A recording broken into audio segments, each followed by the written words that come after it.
নমস্কাৰ সকলোলৈকে এই গ্ৰীষ্মৰ দুপৰীয়া উষ্ণ স্বাগতম জনালোঁ। দেওবাৰটো আমাৰ সকলোৰে কাৰণে অতি মূল্যৱান। দেওবাৰটো আমি সাঁচি থওঁ নিজৰ একেবাৰে ব্যক্তিগত কামলৈ, কিন্তু এনে দেওবাৰ এটাকে খৰচ কৰি আপোনালোক সকলো ইয়াত সমবেত হৈছে।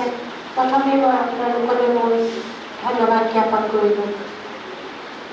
আজি গ্ৰন্থ উন্মোচনী সভাৰ মঞ্চত বহি থকা শ্ৰীযুত চৌধুৰীদেৱ আৰু সংগীতাই হাত ধৰোঁতা দৰ্শনত আৰু মোৰ সন্মুখত বহি থকা ঔপন্যাসিকৰ বন্ধুসকল সকলোকে মই নমস্কাৰ জনালোঁ। আজি ইয়াত উন্মোচিত হ'ল ৰিজু বৰাৰ উপন্যাস। আমি উন্মোচন কৰিলোঁ একেলগে। আপোনালোকে সকলোৱে পঢ়িবলৈ পাব। কাইলৈৰ পৰাই নিশ্চয়কৈ আৰম্ভ কৰিব। সাহিত্য সাহৰ অন্য নাম। মই ভাবোঁ সাহিত্য সত্যৰো অন্য নাম, আৰু সাহিত্য নিৰ্মাণ কৰা হয় বাস্তৱৰ ভিত্তিত। বহু সাহিত্যিক বহু ঔপন্যাসিক সৃষ্টি হয় কবিতাৰ পৰা। পৃথিৱীৰ প্ৰত্যেক মানুহে সাহিত্যিক হোৱাৰ প্ৰথম চৰ্চা আৰম্ভ কৰে কবিতাৰে। কবিতাসমূহ লিখে নিজৰ প্ৰেম প্ৰণয় বিৰহৰ যাত্ৰাৰে যৌৱনকালত লিখে। তাৰপিছত সেই কবিতাবিলাক প্ৰকৃতিৰ ফাললৈ যায়গৈ। আকাশ বতাহ সাগৰ পক্ষী সকলোৰে লৈ এই কবিতাবিলাক নিৰ্মাণ কৰে, আৰু লাহে লাহে এই কবিসকলে অনুভৱ কৰে যে মোৰ অনেক কথা ক'বলৈ আছে। বহুতে সেই ৰাস্তাটো এৰি দিয়ে, এৰি জীৱিকাৰ তাৰণাত বেলেগ বেলেগ ফালে গুচি যায়। কিন্তু জীৱিকা চলাই থাকিলেও বহুতে সেই ৰাস্তাটো এৰি নিদিয়ে। সেই ৰাস্তাটো সমান্তৰালভাৱে নিজৰ জীৱনৰ লগত চলাই লৈ যায়, আৰু সেয়ে হৈছে সাহিত্য চৰ্চা। সেই সাহিত্য সত্য হ'বও পাৰে, কল্পনাও হ'ব পাৰে, কিন্তু সেই সাহিত্য থিয় হ'বলৈ হ'লে বাস্তৱৰ এটা ভেটি অৱশ্যেই লাগে। যিসকল সাহিত্যিকে ফুল পখিলা আকাশ ডাৱৰ এইবোৰ লৈ কবিতা চৰ্চাৰে উপন্যাস আৰম্ভ কৰে, তেওঁলোকৰ উপন্যাসবিলাকত মানুহৰ কান্দোন দুখ যন্ত্ৰণা এইবোৰ বেছিকৈ দেখা যায়। আৰু যিসকলে বাস্তৱৰ ভেটিত থিয় হয়, কংক্ৰিটৰ এখন মকৰা জালৰ ওপৰত থিয় হৈ আকাশ চোৱাৰ কল্পনা কৰে, সেইসকলৰ উপন্যাস অতি আধুনিক মননৰ হয়, বিজ্ঞানসন্মত হয়। আজি যদি আমি আমাৰ পুৰণা উপন্যাসবিলাক লক্ষ্য কৰোঁ, তেন্তে দেখিম যে হিতেশ ডেকাৰ বা যোগেশ দাসৰ ডাৱৰ আৰু নাই, বা বিভিন্ন ধৰণৰ উপন্যাস, কাঞ্চন বৰুৱাৰ অসীমত যাৰ হেৰা সীমা, বা মৈত্ৰী দেৱীৰ নশূন্যতে, এইবিলাক উপন্যাস আমাৰ মনত চিৰস্থায়ী হৈ ৰৈ গৈছে। কিন্তু আমাৰ জ্ঞান আৰু মগজু আলোড়িত কৰি সেইবিলাক গ্ৰন্থ ৰৈ গৈছে, যেনে সৌৰভ কুমাৰ চলিহা, যেনে শিলভদ্ৰ, যেনে অলপতে সাহিত্য একাডেমী পাইছে স্বৰ্গীয় প্ৰণৱজ্যোতি ডেকা। এনেধৰণৰ লেখকসকল আৰু কিছুমান আছে। এনেধৰণৰ লেখকসকলে যি সাহিত্য সৃষ্টি কৰিছে সেয়া বিজ্ঞান মনস্কতাৰে। ফুল তৰা আকাশ চৰাই তাত থাকিলেও এয়া সম্পূৰ্ণ বাস্তৱ আৰু বিজ্ঞানসন্মত।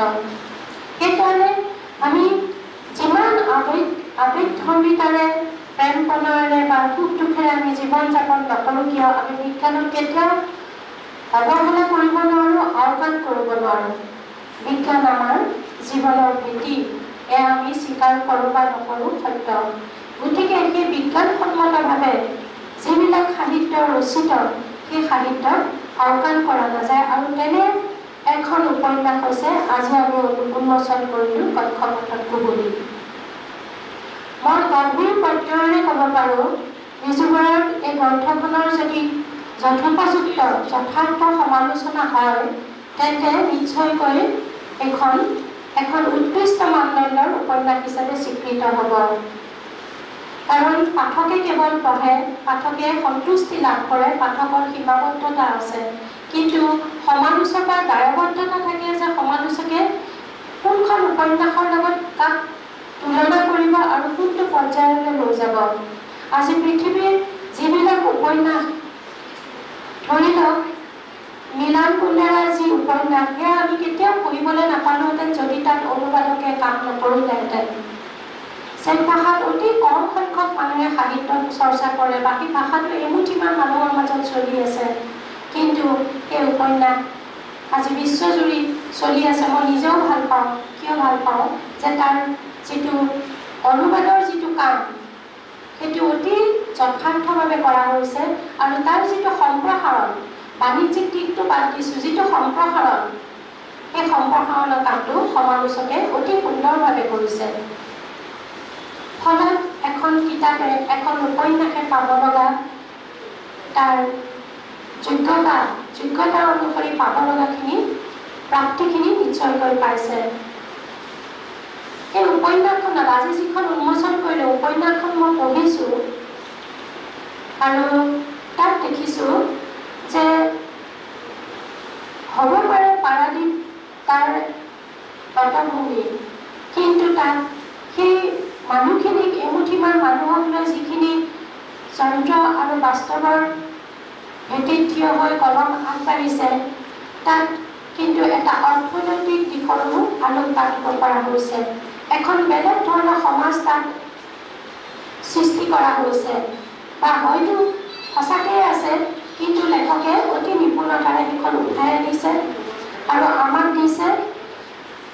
তাৰ মাজত শলাগ ল'বই লাগিব যে অত্যন্ত গম্ভীৰ কৌতুক কিছুমান তাত আছে, অত্যন্ত গম্ভীৰ কৌতুক।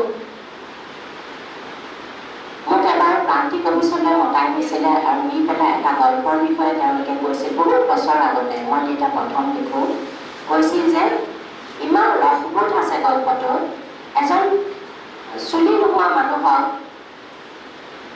ওচৰ চুবুৰীয়া ল'ৰাবিলাকে জোকাই বগৰী বুলি, ফলত তেওঁৰ নামটো বগৰী বৰুৱা হৈ গৈছিল, আচল নামটো নাইকিয়াই হৈ গ'ল। কিন্তু সেই বগৰী বৰুৱাক লৈ ইমান এটা ৰসাল গল্প সৃষ্টি হৈছিল বুলি তেওঁলোকে ভাবে আৰু কৈছিল। তাত এটা বৰ মূল্যৱান কথা সম্পাদকে মোক কৈছিলে যে ৰসৰাজৰ দেশত ৰস বিচাৰি পাবলৈ নোহোৱা হয়। ইয়াত যিখিনিয়ে ৰসবোধৰ ৰসৰচনা লিখে, আপোনালোকে গভীৰভাৱে চাব যে তাত পেংলাই বা ইটিকিং আছে। ৰসবোধটো এনেকুৱা নহয় যে আপোনাক আকুত দিছে আৰু আপুনি হাঁহি হাঁহি অস্থিৰ হৈ গৈছে, সেইটো নহয়। কিছুমান বাক্য, কিছুমান চিত্ৰ, কিছুমান বাক্যই পঢ়ি তোলা একোটা চিত্ৰ যেতিয়া আপুনি পঢ়ি যাব, আপোনাৰ ওঠত আপুনি এটা বেছিকৈ হাঁহিয়ে খেলিব। সেইটোৱে হৈছে ৰসবোধ। আৰু সেই ৰসবোধটো এনেকুৱা হয় যে বহুত দিনৰ পিছত, কেতিয়াবা বছৰৰ পাছতো আপুনি ক'ৰবালৈ গৈ থাকোঁতে বা কিবা এটা কাম কৰোঁতে তাৰ লগত মিল এটা খাই পেলাই আপোনাৰ সেই কাহিনীৰ চিত্ৰটোলৈ মনত পৰিব আৰু ৰসবোধটো নতুন ধৰণে অনুভৱ হ'ব। ঠিক ৰিজু বৰাৰ উপন্যাসখনত সেই ধৰণৰ এটা ৰসবোধ আছে। আপোনালোকে মাজে মাজে দেখিব সেই ৰসবোধ। যিদৰে ফকৰা যোজনা আছে, সেইদৰে ৰসবোধ আছে। যিদৰে অৰ্থনৈতিক দিশটোত আলোকপাত কৰা হৈছে, সেইদৰে শ্ৰমিকসকলৰ সুখ দুখ, এই কাৰণবিলাক, এই ঘটনাবিলাক, অনুঘটনাবিলাক বৰ্ণনা কৰা হৈছে। বহুত দিন বছৰৰ আগতে তেখেতৰ মই পঢ়িছিলোঁ ৰুমি পায়েক, অফিচৰ এগৰাকী মহিলা কৰ্মীক লৈ ইমান সুন্দৰকৈ বৰ্ণনা কৰিছিল যে মোৰ মাজে মাজে নিজৰে হাঁহি উঠি থাকে। কেতিয়াবা এটা মূৰ্তি, ঘৰত সজোৱা মূৰ্তি যদি মই ধূলিখিনি মচিছোঁ, মূৰ্তিটোৰ কপালৰ ওচৰত ভাঁজটো মুচোতে মোৰ ৰুমি পায়েকলৈ মনত পৰি যায়। কেনেকৈ মনত থাকি গ'ল? কাৰণ সেই ৰসবোধটো ইমান সুন্দৰ, প্ৰকৃতাৰ্থত গম্ভীৰভাৱে ৰূপায়ণ কৰা হৈছিল যে তাক পাহৰা সম্ভৱ নহয়। এইখিনি কাৰণে শ্ৰীযুত বৰাক অন্তৰৰ পৰা অভিনন্দন জনাইছোঁ আৰু আশা কৰিছোঁ তেখেতে ইয়াতকৈও বিভিন্ন ধৰণৰ বিষয় লৈ লিখি থাকক। এইখন তেখেতৰ প্ৰথম উপন্যাস। মই কৈছোঁ হাঁহিৰ সাহিত্য আৰু সত্যৰ সাহিত্য। গতিকে এই দুই বস্তুৰ, দুই চিন্তাৰ সংমিশ্ৰণেৰে তেখেতে নিৰ্মাণ কৰি যাওক। ৰচনা কৰি যাওক, বয়ন কৰি যাওক, এখনৰ পাছত আন এখনকৈ উপন্যাস লিখাটো খুব জটিল কাম নহয়। লিখি থাকোঁতে তাৰ যিটো মজা আহে, যিটো আনন্দ আহে, তাত ডিভাইন কিবা এটা নিজকে সংযোজিত কৰাৰ যিটো অনুভৱ আহে, সেই অনুভৱটোক লওক আৰু সৃষ্টি কৰি যাওক। অসমীয়া ভাষাত যিসকলে সাহিত্য চৰ্চা কৰিবলৈ মন মেলিছে বা কৰি আছে, গম্ভীৰভাৱে কৰক, খুব সুপৰিকল্পিতভাৱে কৰক। লিখি দিলে সেয়া লিখন হ'ব নোৱাৰে, সাহিত্য হ'ব নোৱাৰে। সাহিত্য সৃষ্টি কৰিবলৈ হ'লে সমসাময়িক সাহিত্য পঢ়ি থাকিবও লাগিব, দেশ বিদেশৰ সাহিত্য পঢ়িবও লাগিব। গতিকে এইখিনিৰে যিটো মন্থন চলিব মন আৰু মগজুত, সেইখিনিয়ে লেখকৰ নিজৰ লেখাটোক সমৃদ্ধ কৰে বুলি মই বিশ্বাস কৰোঁ আৰু নিজৰা প্ৰাৰ্থীয়ে মই আশা কৰোঁ। আৰু এই ভৰ দুপৰৰ ইমান গৰমত কিয় গ্ৰন্থ উন্মোচন পাতিলে মই নাজানো। অহাবাৰ তেখেতে যিখন উপন্যাস আমাক দিব, সেইখন যেন ঠিক গ্ৰন্থমেলাৰ আগে আগে উন্মোচনৰ ব্যৱস্থা কৰে। মই সকলো আপত্তি নকৰাকৈ আহিম, মই আপত্তি কৰি আহিছোঁ গৰমৰ কাৰণে, সকলো আপত্তি নকৰাকৈ আহিম। আপোনালোকে আপোনালোকৰ পৰিয়াল পৰিজনক লৈ আহিব।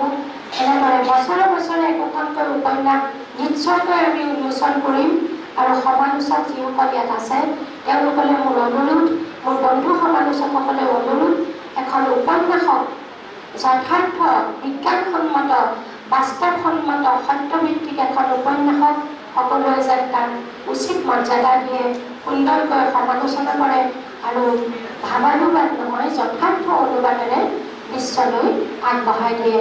এইখিনিকে কৈ মই মোৰ বক্তব্য সামৰিছোঁ। মোক ইয়াত এইখিনি ক'বলৈ সুযোগ দিয়াৰ বাবে সকলোকে ধন্যবাদ জনাইছোঁ। আৰু পৰাই এইখিনি ইয়াৰ পিছৰখিনি লিখিবৰ কাৰণে ক'তো যাতে থপিয়াই লিখিব লগা নহয়। শ্ৰীমতী মামণিয়ে যাতে এখন যথাৰ্থভাৱে হল্ডিং ডেস্কটপৰ হ'লেও তেখেতক যোগান ধৰে আৰু লিখিবলৈ এনকাৰেজ কৰি থাকে।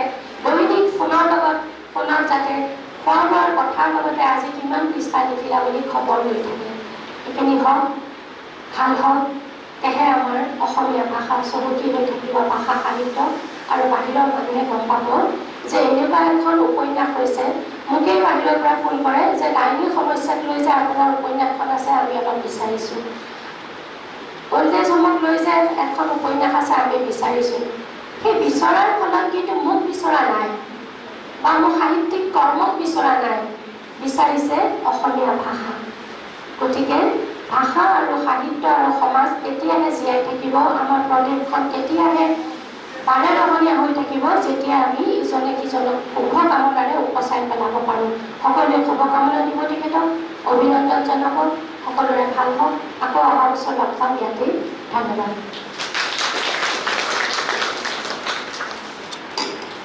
আন্তৰিক ধন্যবাদ আৰু কৃতজ্ঞতা জ্ঞাপন কৰিছোঁ আমাৰ অতি আদৰৰ শ্ৰদ্ধাৰ মণিকুন্তলা ভট্টাচাৰ্যী বাইদেউৰ লগত যেতিয়াই পৰিচয় হৈছে তেতিয়াই পৰাই আমি জানো যে তেখেতৰ ৰচনাৰাজিয়ে পাঠকক এক অনাবিল সোৱাদ দিবলৈ সক্ষম হৈছে। আৰু সঁচা কথা ক'বলৈ গ'লে ৰিজু বৰাৰ লগত মোৰ সাক্ষাৎকাৰো বাইদেউৰ জৰিয়তেই হৈছিলে। মই সেই দিনটো মনত পেলাইছোঁ কটন এলমনাই হলত।